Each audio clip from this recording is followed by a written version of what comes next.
Hi, everyone. Welcome back to This Creative Life with Aurora B.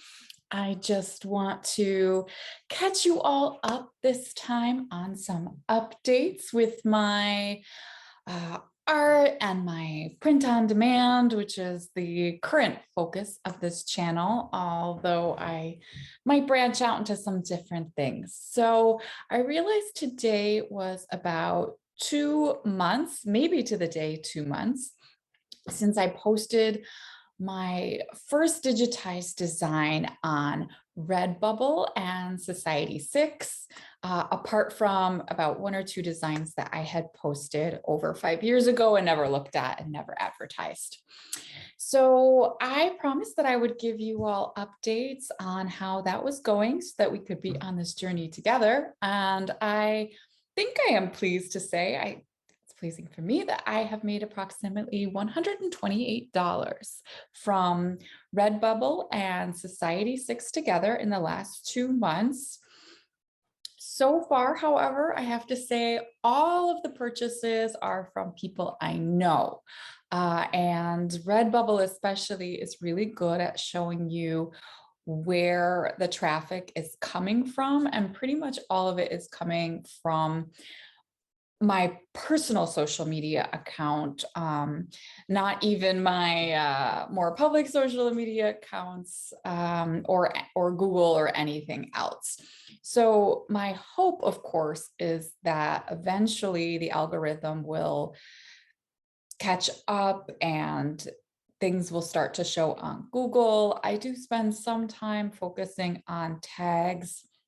But the more I get into it and the more I listen to other YouTube channels about print on demand from marketing oriented people, I know there's a lot of people that are barely making their own designs. They're just copying other people's images and they're using robots to do tags. And I think, if you want to do that sort of, I guess I would call it game, just a money-making game, this is probably not the channel for you.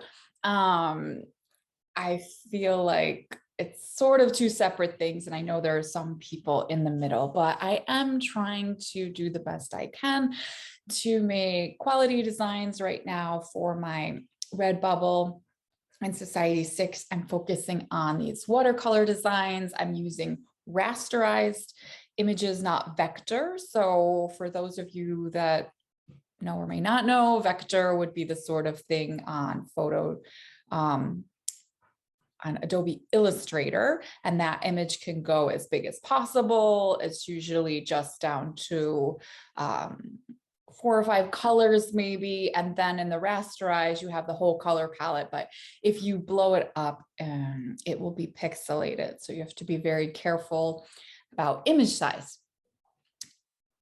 Anyway, getting back to it. So I think for 2 months and just sort of self-marketing with my own very, very modest network, $128 is not bad. Of course, if I added up all the hours I spent on it, that could not be considered a very profitable endeavor. But for right now, I'm really focusing on the joy of it, getting it out there, and then hoping consistency will lead to better outcomes in the future and just having a store with a lot of things. Now, one of the other things I spoke about in the last episode was Spoonflower, which is fabrics and wallpaper with the designs, not sort of the whole product line that might be on Redbubble or Society6. And I got really excited about it. I talked about how, it was one of the sites that was recommended by Cat Coke to put your artwork on. And so I put a lot of patterns there. I got the samples that I showed you guys, which I said that I wanted to use for making my other art, like what you see up there. And I did my latest piece. I'm using the samples in it. This is a rhinoceros pattern, and that's a giraffe pattern, which you can't really tell so much from the collaged picture, but I'm not going to say it's the point, but it's kind of half the point. I like to just have little hints of things. And I thought it would be great as long as I have to get the samples to use my own. There's obviously no licensing problem. This one too, I am starting to do, you know, my own text and then print it on newsprint instead of always using newspaper. Part of that too is all of the places I used to get English language newspapers have stopped providing them. And I can only get Spanish language newspapers sort of in walking distance and where I go in my daily life, which is really great. I think this one up here, it's all in Spanish, but I have found that for some of my audience, they have trouble connecting with the Spanish language because maybe they don't speak Spanish. And it's, you know, not something I really thought about as much until recently, but it's a really big comparison. And if I were better in Spanish, of course, then I could put all of my social media postings in Spanish and grow a Spanish speaking audience. Then of course they might not be as interested in the English language text. So I think for me, just as an English speaker with an English speaking audience, I've noticed for the most part, it makes sense to predominantly work in English language. So thinking about it, I'm noticing up there, there's stuff in Burmese. And of course, for anybody who knows me, I have whole bodies of work that are all in with Chinese language in the background. But again, now that I'm living in the US, a lot of the stuff with Chinese text doesn't make as much sense in this context, and it takes a lot of explanation on this side. So I am starting to use more just of my own words and sort of keywords from the news and putting that into the background of my art versus newspaper articles in Spanish that people might not be able to really engage with. Yeah, so that's that for what I've been doing with my Spoonflower work. All that being said, the amount of money I've made from Spoonflower is big fat zero. In fact, minus, because I paid for the samples and I have almost 30 new designs again. So I'm probably going to pay another, I forgot what it was, $30 or so for more samples. Besides the sort of print on demand world, I did go traveling for the holidays and was lucky enough to see my first piece in a show in New York City, and actually Brooklyn. And I know some people, New York, Manhattan, whatever, but my first show in New York, my first show in Brooklyn, and I was able to go see one of my pieces there,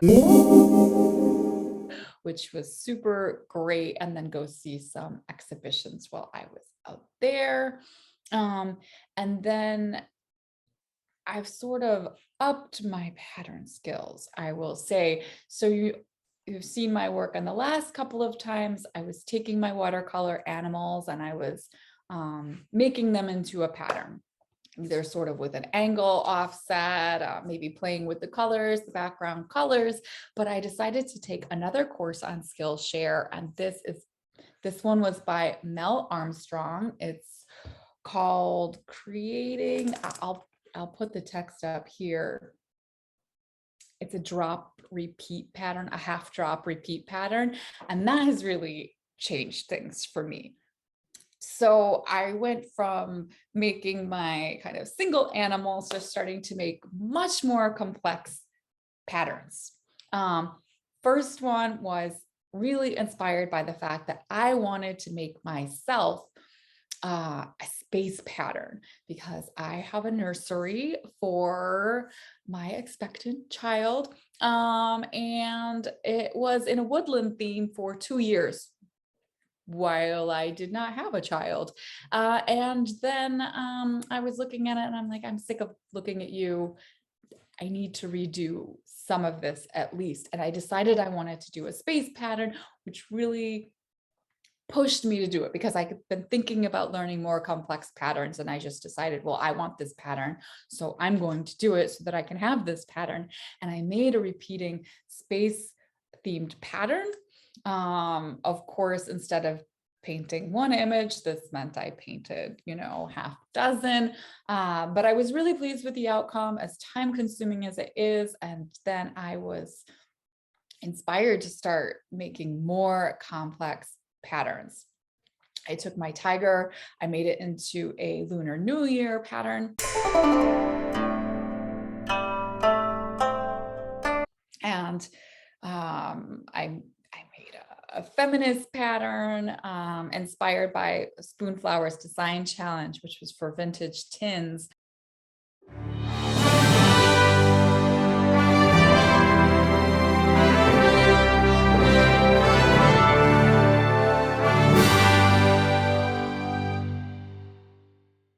And I decided to sort of take a spin on it and put feminist, both contemporary and sort of retro feminist themes on the vintage tins, just as to do my own thing. It was my first Spoonflower design challenge, and no, I did not place, but it was really good to get myself outside of my bubble.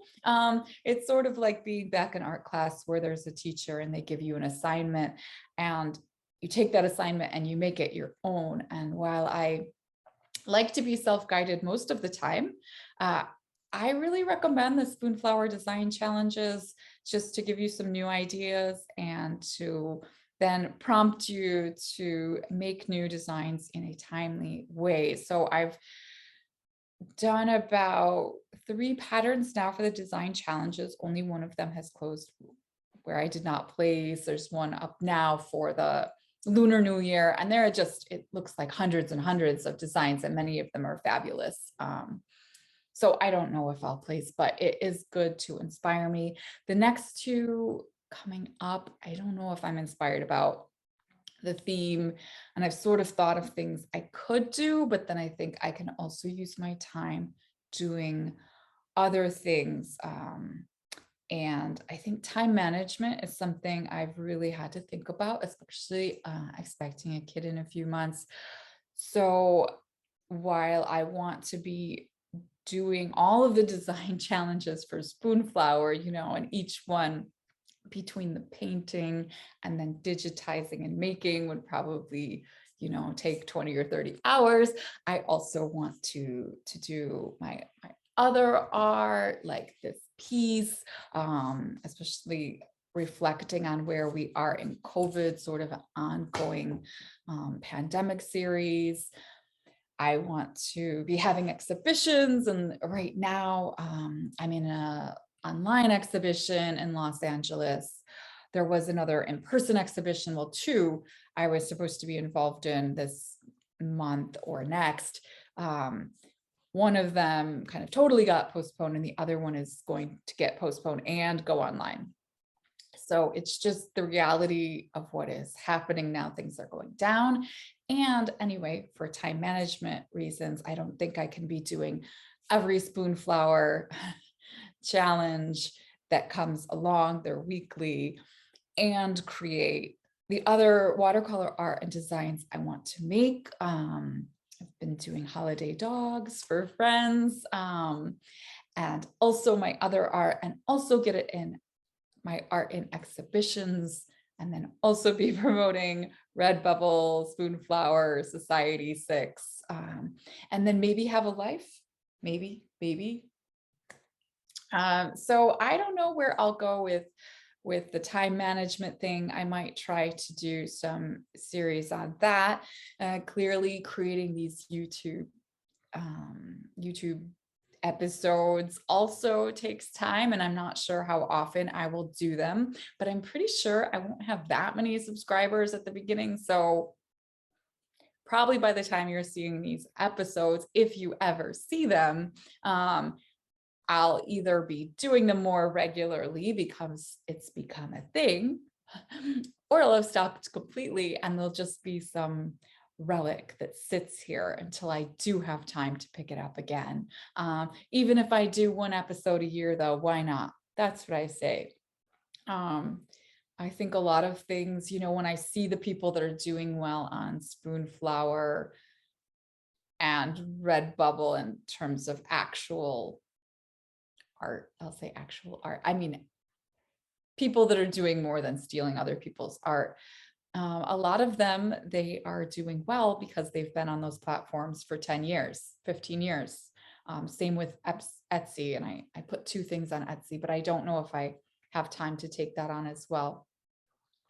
And so I think a lot of it's longevity. Some of it is getting on a platform before it's saturated, and there's not much you can do about that, except for you could jump on every single platform you see, but that would be exhausting and likely take you away from sort of your more authentic voice with your art. And while it's been an inspiration for me in a way to sort of be doing now what I'm calling them joyful diversions with my watercolors, and for me, it's great to have a couple of different styles. I mean, you don't want to just be all over the place and making your art just for other people. Though I think I'm trying to rebalance now the idea of making art with the thought of what it brings to other people. There's a coach, Jessica Saran, and she talks about a lot about that. You know, what is your art giving to the world? Because as much as I don't want to be a sellout and create art just because it sells, I also know if I want to use my art to communicate with the world, then it does have to speak to people on their level and where they are to some extent. It can't just be me doing whatever I want, which is fine if I want to do it. But obviously, I have this channel. I do want to communicate with people with my art and on different topics, everything from serious things like COVID and the life experience. People, you know, one of the things in the adoption process, expectant mothers, maybe at some point, hopefully soon, being a mother and an artist, but also just in more joyful things, from everything to our family pets, our homes, our connections with nature. So I am trying to balance all of those things. I want you to also be getting something out of this channel and some tips and inspiration, as I've said, but I'm hoping that if I share my story and that connects with you to some extent, then those little tidbits will mean a little more to you. So today's tidbits, just rounding up. If you're out of ideas, Spoonflower's weekly challenges are a great idea. If you are doing print on demand, and you're only making, you know, simple patterns, I would recommend the Skillshare course by Mel Armstrong. If you want to make more complex patterns, and I do have to say my complex patterns have been pretty successful so far in terms of getting sales on some of the Society6 and Redbubble products. And 3, I guess a tip would be time management. You know, pick what is important to you, but at the same time, consistency. You know, even if you don't have time to make a pattern a day, a pattern a week, you know, if you kept making 5 patterns a year, but did it for your entire life, that is still a way to be consistent and to show up, even if you're not doing everything all at once at the same time. So thank you for joining me again whenever you see this. And, you know, I'm going to keep letting you know on these episodes how I'm doing with the print on demand, giving you some updates of what else is going on in my art world and more. So thanks again. See you next time.